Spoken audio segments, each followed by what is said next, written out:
Hello there, my lovelies. It's Carol, Crafty Emporium, 30-day challenge again. Whee! I feel like I should have a clapperboard. Hang on. Act 1, Scene 1, go. Okay, so... Oh, I make myself laugh sometimes. That's quite sad to admit that, isn't it? Okay, so the first page. So we've made our cover. We're not covering the inside just yet with any images though, because that's something else that I want to talk to you about as a separate tutorial. Now then, the pages. As I discussed in the previous video, we are going to be working with our signatures. We're not stitching them in place, and there is a reason for that, and I'll come to that in a sec. What I'm going to be showing you today is how to do this corner flip, where it's a double corner flip on the corner of the page. Okay, now then, signatures.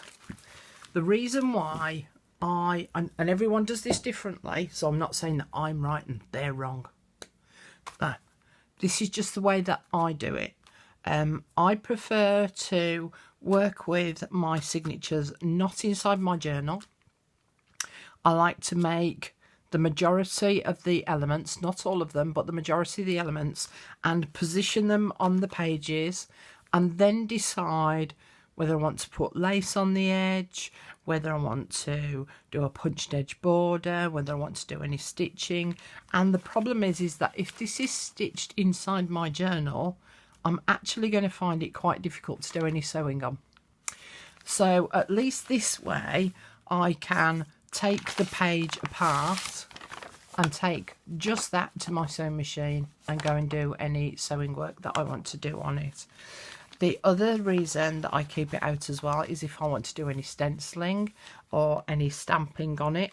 Again, I prefer, my preference, to have the I'll just show you on the page. I prefer to have that in situ, so then I can say, yeah, all right, I know that up here I probably want to do some stenciling or stamping.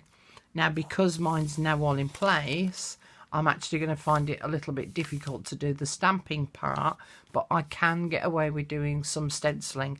But I needed to make my journal up so that you that's watching right now, yes, you, that looks kind of weird, doesn't it? You could, what was I saying? So you could go and see what the overall journal looks like. That's what I was trying to say. Now, some people like to do their stenciling and stamping first on the pages and put the lace on and put ruffles on and then decide where their elements are going to go. I prefer to do it the other way around. I like to put my element in place, because then I can say to myself, well, actually, if I put some lace on the edge of the page now, that is going to look, whoa, so wrong. But I can see that on another element, it's going to go beautifully. And it also then allows me to stitch it in place. Also, by the same token, if I put an element on, I can then say, right, okay, I think that actually adding a little bit of stenciling around that would look really lovely. Whereas if I've got the stenciling in place and then I go and put one of the elements on, I'm a bit like, oh, doesn't go. So then I've got to find another page where it will go. Okay, so that's the way I do it, but it's entirely up to you. Again, everyone has their own little different ways, and as I say, doesn't mean I'm right or wrong. So with the first signature, the first page we're leaving completely. There is a reason for that. The second page is where I'm going to put the folded flip. Now, it's called also a Rita Donnelly flip, and although Rita has said herself she doesn't think that she's the one that invented it, I think because even if she did invent it, she popularised it, and so now it's called the Rita Donnelly flip. So thank you very much for that, Rita. So as I've said, I'm going to show you two different styles. One is with the magazine, which is what every woman should know, and one is with the Calico Collage kit, Fresh Garden, I think it's called. So I'm doing 2. So this is going to be with my tea stained papers, and this one's going to be with my coffee dyed papers. All right. Now then, the actual, I'm going to move the signature out of the way. The actual, sorry, I've just had a shower, I've got hairs on me. The actual corner flip itself, a couple of things you just need to think of is, because you're going to see only a part of the paper, so as you can see, you're only actually going to see that part of any kind of an image, right? If it's an all over patterned paper, you don't need to worry about this part. But if you want to use a patterned image, you need to consider what will fit within that space, right? You'll also need to think about what size it needs to be. So if I open it up, you can see it's 2 squares joined together. So the first square, the main square, fits the whole width of the paper. And if I'm going to put my ruler to hand somewhere. So my page measures 5 3/4 inches, just under, thereabouts. But I don't want my square that big to fill the entire page. It needs to be a little bit smaller. So my square measures about 5 3/8. It might be a fraction too big. I would probably do it 5 1/4. But anyway, so that's what you also need to consider. So one of the tricks that you can do is, with a piece of tracing paper, make yourself a square that is the size that you need it to be, so that it will sit comfortably on your page, so that when you fold it corner to corner, you can get to see that part of the triangle that will be visible. Let me just grab one of the pages.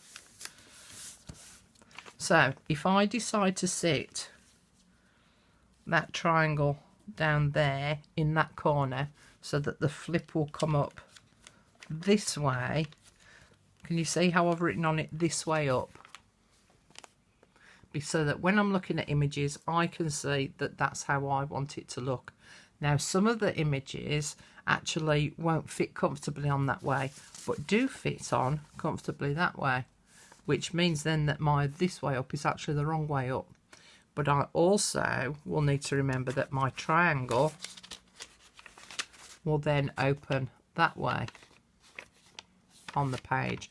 I'm also putting some extra weight on this corner of the page, and if I'm going to use heavier papers, I might want to change this page from paper to card to counteract the balance of the weight of the papers that I'm using for the pocket.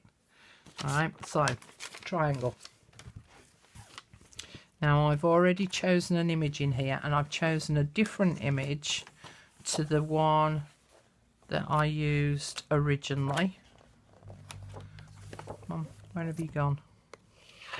There we go. So please don't feel that if you've got this magazine and you're using this for your journal, don't feel that you've got to copy me. Go through and go and choose your own. The other thing that I did as well was I actually own 3 of these magazines, 2 that I can cut into and 1 that I wanted to keep, because sometimes you see an image on one side of the magazine and then you're like, oh, actually I like that image as well. So at least with the 2 magazines I can use both sides of the paper. So if I open this out now, and I have it this way up, and I position it just so, now I don't know whether you will be able to see this okay. Can you see that the image is showing through the tracing paper? So I can see that if I have it too far down, I'm going to chop off her head, which is not very good. If I have it too high up, then her head will be hanging off the edge of the tracing paper. So it's about then positioning it so that it's just in the right spot. You don't want, so like the top of her head, I don't want that right on the very edge of this crease mark, because that will how do I explain this? When you fold it in half, because there's going to be 2 layers that you're folding in half, that space actually becomes shorter. Right, so I want her just a little bit further down, and then what I can then do is draw around my template.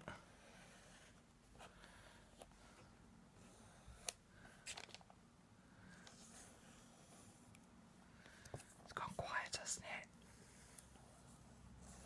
Right, so I've got a rough idea of how big I want it to be. Now with this magazine, I found that if you push it down at the spine and then pull it out, it should come out quite easily, and rather than tearing the edge, you've got this serrated edge. And now I can take that to my paper trimmer and cut it out. I'll just put that to one side. Now, when it comes to the digital papers, you can do exactly the same thing. So you can place your template on top of the digital papers and decide which bit you like. Now, I quite liked this corner down here on this image with the word greenhouse. And so I put my template on top and positioned it so that I could get the whole of the word greenhouse in. My only problem was that this part here actually takes me to that part where I haven't printed anything. So it means that when I fold it in half, I will end up with this bottom corner being cream, which will look a bit silly. The only other way that I can do it is just to spin it round, and then I can have the word greenhouse.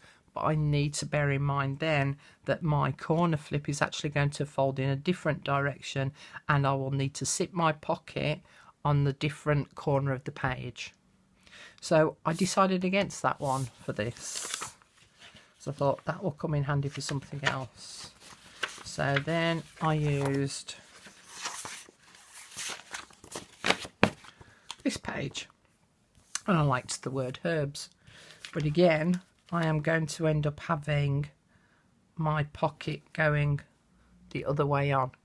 Now, that is if I have it on this right hand side page. It will be on the edge of the paper. Yeah. If I turn it over and do it on a left hand side page, then it means that the bulk of the weight will be on the right hand side of that page, but it'll be right by the crease, so it'd be difficult to lift that up. So I'm going to have to contemplate having it on the left hand side corner of the page if I want to use the word herb. And I do. So I'm gonna, right, so I'll position that. You bet there. And I'll draw around my template again.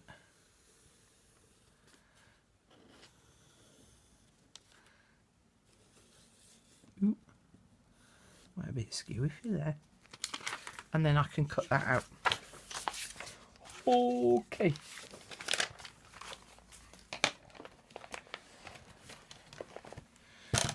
Paper trimmer. This is the worst part about doing these kind of tutorials, is that unfortunately you get all the boring bit as well of watching me cut paper, which is a little bit like watching paint dry. But hey, hi. There we go. So that's one cut.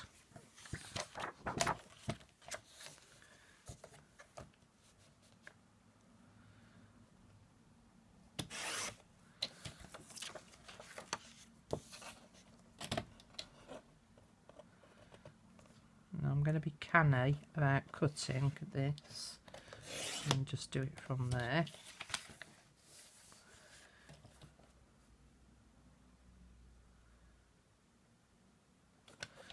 because I want to keep the whole of that intact.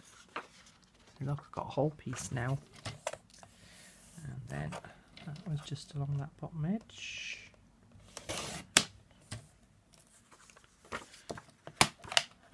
Okay, if I measure that, did I do that? 5.5 inches I did. Okay, so those are my 2 squares. And if I fold them in half from corner to corner,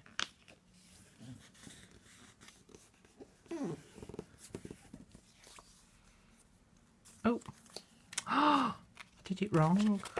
I did my corner fold wrong. Oh no! Well, it just shows that even the best of us can get it wrong. So that's how I wanted it. I went and did my fold the other way, look. Something to be careful of. So that one wants to go that way. It's a good job I've got another magazine, isn't it? Cut myself another one. Okay, so as you can see there now, that flips up. And that flips up. Now, on this one, because I printed it onto cream paper, it means that the background of that is just plain cream. Because I've cut this from a magazine, when I flip it up, I've got this funny image on the back. That means nothing. And so this one I can leave as it is, but this one I'm going to cover in paper. And I put my folder somewhere, there we go. So this is a pack of my coffee dyed paper that I've done with lace. Okay, so just to show you, there's varying levels of different kinds of lace that I've printed on my coffee dyed paper. So I'm going to grab one of those. I want one of these from the front, I think, that one.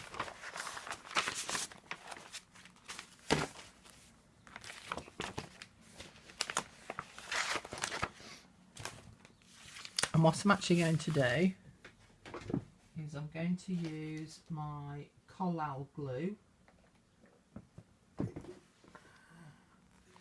and I'm going to stick this to the coffee dyed paper, all of it, the back side of it, that is.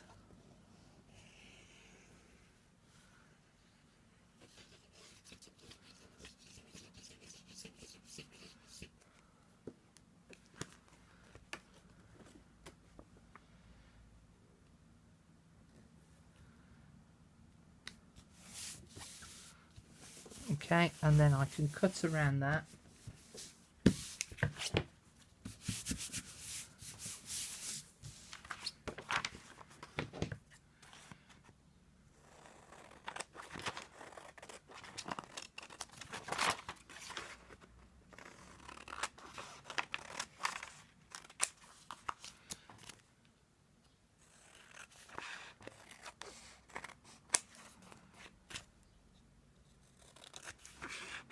And then I can also ink up the edges. Now this magazine is quite shiny-ish paper, and you just need to be a little bit more diligent about just inking up the edges, and make sure that you do the fold line on there as well.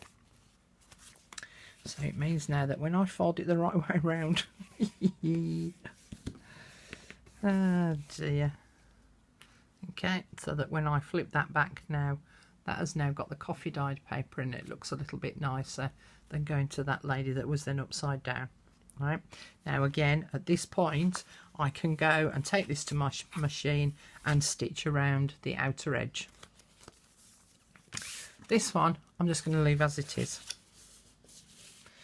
Now inside of these, on the original page, it's a double flip. I know that this was 5.5 inches square. Or it is if you fold it properly, Coral. There we go. So I want a slightly smaller piece inside.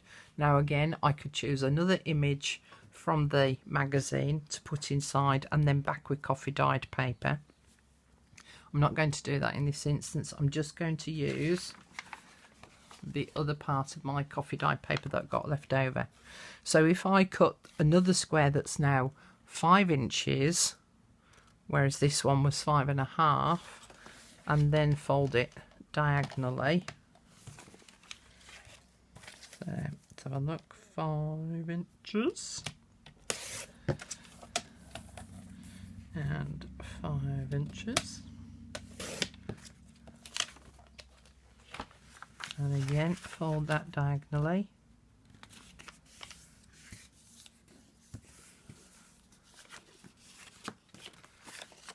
And then that can sit inside of there. Okay, so you can see now you've got your 2 squares folded in half, and one will sit inside the other. Again, as I say, you could cut out another image from the magazine that's 5 inches square and stick the 2 pieces together, stitch around the outer edge, and then place them together. What I then did on mine was I actually then machine stitched right the way down that centre crease. Okay, and then right on the bottom bit here I cut out a banner. Couldn't think of the word then, but I'll show you the banner in a moment. On this one, as I say, if I'm going to make this into a double, I'm going to use, remember I said I'm going to cut this out canny, so I'm going to use this bit that's left over of that page, same page. Now it might not be 5 inches, it might be smaller, but there's no rules to say what size it should be. Let's have a look what size it is. It's just under 4.5 inches. So 1, 2, 3, 4 3/8 it is. So I'm just going to cut a 4 and 1, 2, 3/8 square.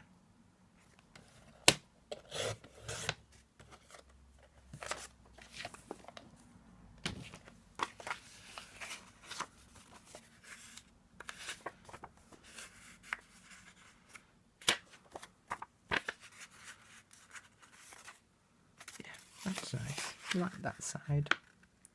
And again, I would ink up all the edges of my papers.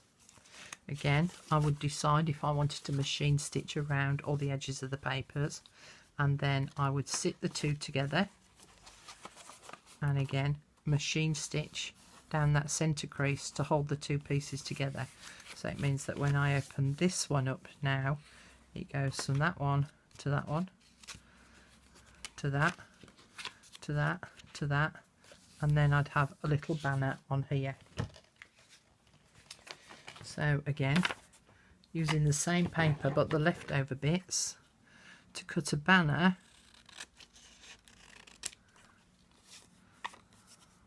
No, that looks upside down, so we'll cut a little one.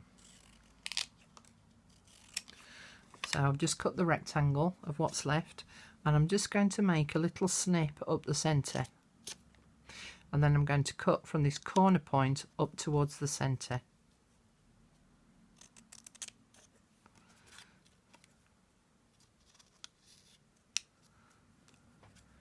And then the same from the other corner up towards the centre. So now I've got a banner that I will then stick there, and I will place glue on the back side along this edge and along this edge so that it becomes a tuck spot from this side. Again, I would ink up the edges of this normally, but just to save on time I'm not going to do that.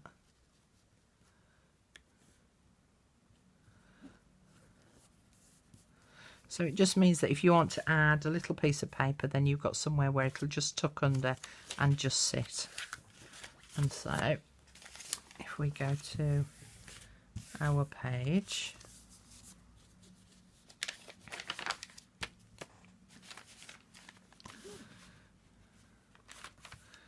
so the first page we're actually leaving and not doing anything, and then this is going to sit down on this page here.